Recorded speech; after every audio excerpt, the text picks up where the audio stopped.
Divya Himachal TV में आपका स्वागत है। आप देख रहे हैं आज दोपहर हिमाचल। आइए शुरुआत करते हैं दोपहर तक की कुछ चुनिंदा खबरों से।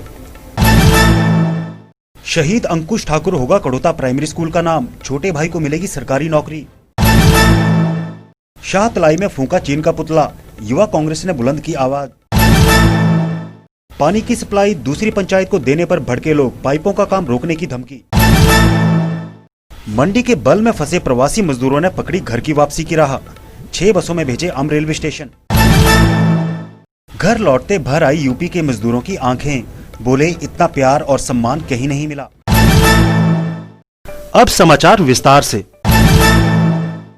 लद्दाख की गलवान घाटी में चीनी सैनिकों के साथ झड़प में शहीद हुए हमीरपुर के अंकुश ठाकुर के छोटे भाई को वालिग होने पर हिमाचल सरकार सरकारी नौकरी देगी। ये बात शनिवार को शहीद अंकुश के परिजनों को ढाढ़स बंधाने पहुंचे मुख्यमंत्री जयराम ठाकुर ने कही।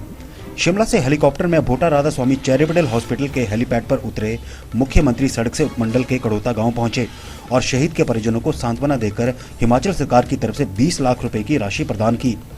मुख्यमंत्री ने कहा कि 6ठी क्लास में पढ़ने वाले शहीद अंकुश के छोटे भाई को 18 साल की उम्र पूरी होने पर हिमाचल सरकार सरकारी नौकरी देगी। इतना ही नहीं, अंकुश के चाचा के बेटे को भी सरकार सरकारी नौकरी देगी। मुख्यमंत्री ने प्राइमरी स्कूल का नाम शहीद अंकुश ठाकुर के नाम पर रखने के साथ कड़ोता शमशान घाट को संवारने और पीएचसी कड़ोता को अपग्रेड करने की घोषणा भी की। इंडियन आर्मी जिंदाबाद जिंदाबाद जिंदाबाद, इंडियन आर्मी जिंदाबाद जिंदाबाद जिंदाबाद। हिमाचल युवा कांग्रेस कमेटी ने शनिवार को बाबा बालकनाथ की तपोस्थली शाहतलाई में चीन का पुतला फूंका।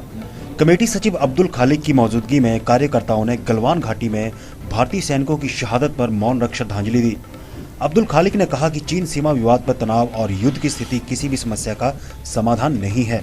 उन्होंने केंद्र सरकार से आग्रह किया है कि वह इस मामले पर सख्त रुख अख्तियार कर चीन से सारे रिश्ते तोड़ चीनी सामान पर पूरी तरह से रोक लगाए। युवा कांग्रेस कमेटी सचिव ने कहा कि भोरंज के 21 वर्षीय जांबाज योद्धा ने अदम्य साहस दिखाते हुए अपने शौर्य और पराक्रम से देश का झंडा बुलंद किया है। उन्होंने कहा कि देश की रक्षा के लिए प्राणों की आहुति देने वाले भोरंज के इस वीर सपूत की शहादत का महत्व केंद्र सरकार समझे, क्योंकि जब जब देश पर संकट आया है तब तब हिमाचली सूरमा अपने प्राणों की आहुति देने में सबसे आगे रहते हैं। केंद्र सरकार को इस बात को समझकर हिमाचल को स्पेशल कैटेगरी में रखकर लटके प्रदेश के मसलों को तुरंत हल करना चाहिए। चाइना ने जो हरकत की है इसकी हम कड़े शब्दों में निंदा करते हैं और आज झंडूता चुनाव क्षेत्र शाहतलाई में जो है युवाओं ने चाइना का पुतला फूंका। लोगों में आक्रोश है, गुस्सा है, बहुत ही घटिया हरकत चाइना ने की है। और प्रधानमंत्री जी को हम कहना चाहते हैं कि हर देशवासी इस समय आपके साथ है। हम युवा कांग्रेस चाहती है कि जिस तरह आपने पाकिस्तान में सर्जिकल स्ट्राइक की थी उसी तरह चाइना में भी एक सर्जिकल स्ट्राइक की जाए। धन्यवाद। चाइना द्वारा जो भी इसमें हिंदुस्तान पे जो हरकत की है, जिसमें हमारे काफ़ी जवान सेना के शहीद हुए हैं, मैं तो सभी को पहले जितने हमारे जवान शहीद हुए उनको श्रद्धांजलि अपनी ओर से व अपने समस्त युवाओं की ओर से जो जिन्होंने आज यहाँ पे शाहतलाई में युवाओं की ओर से जो चीन का पुतला फूंका गया, और साथ ही में कड़े शब्दों से हम उनकी निंदा भी करते हैं। और साथ ही में इस समय पूरा जो हमारा हिंदुस्तान है वो एकजुटता से खड़ा हुआ है और हमारी केंद्र सरकार से भी आग्रह करते हैं कि इसमें जो चाइना द्वारा जो हरकत की गई है उसका हमें मुंह तोड़ जवाब इकट्ठे होकर देने चाहिए, जिसके लिए सारे जितनी भी हमारी पार्टियां हैं, जितने हमारे लोग हैं, वे एकजुटता के साथ सभी देश के साथ खड़े हुए हैं। जय हिंद, जय हिमाचल। गर्मियों ने इस बार प्रचंड रूप धारण भी नहीं किया है कि लोग पानी की समस्या से बेहाल होने लगे हैं। मामला जल शक्ति विभाग उपमंडल पंचरुखी के तहत पड़ने वाली डंडाल थाचरू पेयजल योजना के तहत ठेहड़ू और त्रिंडा गांव का है। पंचायत समिति सदस्य बलवंत कुमार का कहना है कि यहां जनता को सही मात्रा में पानी नहीं मिल पाता है। कहने को यहां नियमित पानी छोड़ा जाता है, लेकिन कर्मचारी एक दूसरे पर दोषारोपण करते नजर आते हैं। लोगों का कहना है कि इस स्कीम से गदियाड़ा गांव को इसी स्कीम और मुनी की धार में बने टैंक से सप्लाई दी जा रही है, जिसके लिए विभाग ने पाइपें भी रख दी हैं। ऐसे में यहाँ स्थानीय लोगों को पानी की समस्या और विकराल हो जाएगी। यहाँ बीडीसी सदस्य सहित शेर सिंह और सीताराम आदि का कहना है कि इससे पहले भी ऐसे ही एक अन्य पंचायतों नाहलना, उम्बर और बल्ली गांव को भी पानी की सप्लाई दे दी, जिस कारण भी ये समस्या और गहरा गई है। अब ऐसे में अगर विभाग इसका जल्द हल नहीं करता है तब तक वह इस पाइपलाइन को डालने नहीं देंगे। वहीं विभाग के कनिष्ठ अभियंता पवन धीमान का कहना है कि कभी बिजली तो कभी मोटर खराब होने के कारण ये समस्या हो सकती है। स्कीम में भरपूर पानी है और दिन रात मोटरें चलती हैं, फिर भी समस्या होगी तो समाधान किया जाएगा। तो बात ऐसी है कि पानी का मतलब जैसे हम डंडियाल में जो पंप बने हुए हैं या तो वहाँ पे फ़ोन करते हैं सभी को, तो बोलते हैं कि पूरा पानी दे रहे हैं। और जब ठेड़ पंचायत में तिरंडा को फ़ोन करते हैं, तिरंडा वाले किसी को फ़ोन करते हैं तो बोलते हैं कि हमारे यहाँ मीटर या 1.5 मीटर पानी है। तो ये काफ़ी समस्या बनी हुई है। हमने जी से बात की थी कि यहाँ पे आ जाएँ और समस्या का समाधान करें।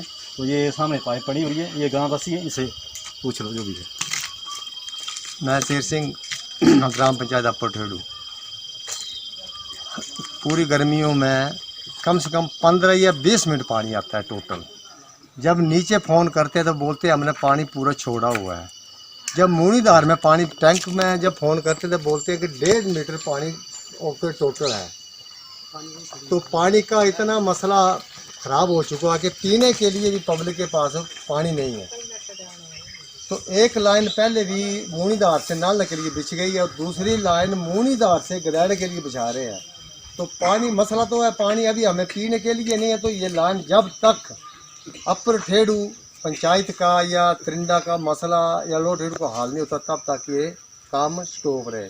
जब हमारा मसला हल जो होएगा, हमें पानी मिलेगा सही ढंग से, तो ये लाइन चालू की जाएगी, तब तक काम ये बंद रहेगा।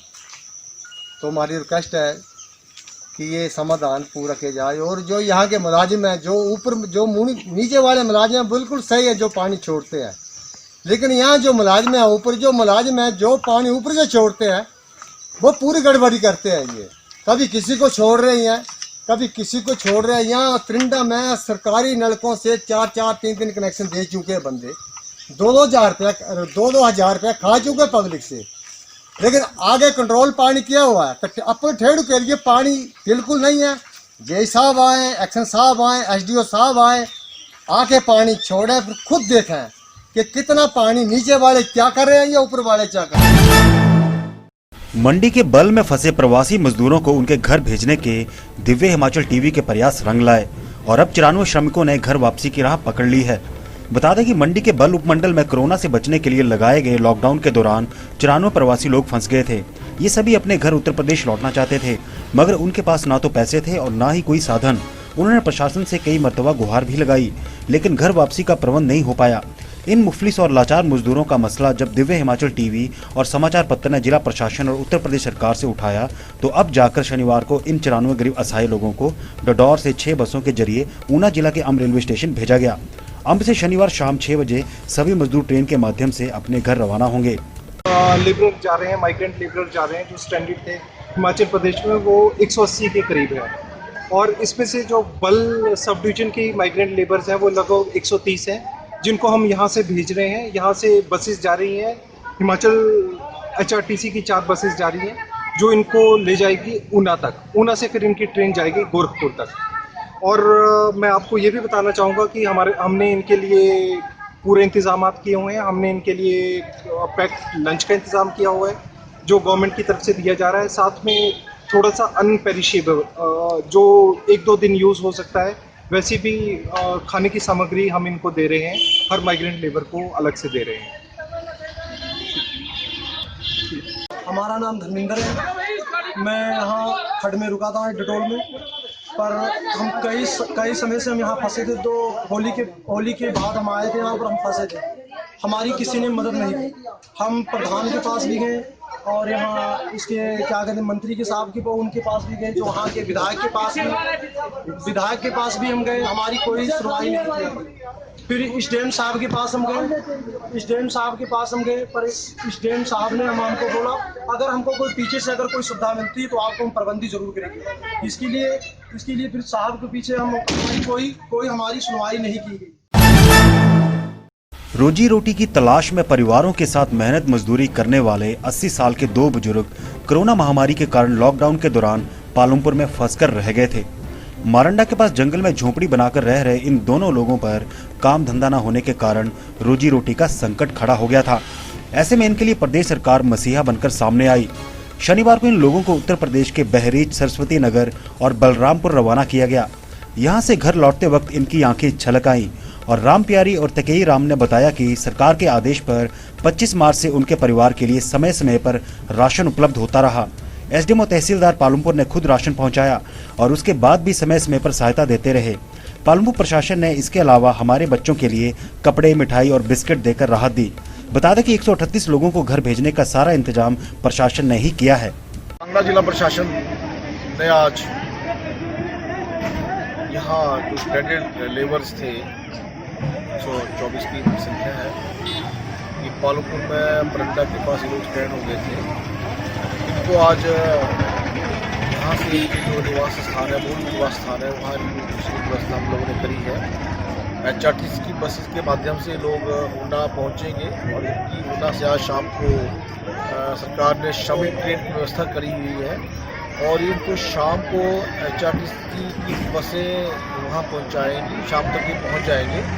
उसके तुरंत बाद ये 8 बजे की जो ट्रेन है, ये लोग सब गोंडा के आसपास में रहने वाले लोग हैं, वहाँ यूपी के, वहाँ ये लोग उनको रिमूव किया जाएगा और ऊना रेलवे स्टेशन से इनको श्रमिक ट्रेन में बोर्ड करके इनके गंतव्य स्थानों पर इनको यहाँ से हमने छोड़ने की व्यवस्था करी हुई है। इनके सफ़र के दौरान, यात्रा के दौरान हमने राशन के फूड पैकेट्स, फूड कैंस भी प्रोवाइड करे हुए हैं, पानी की बोतलें भी प्रोवाइड करी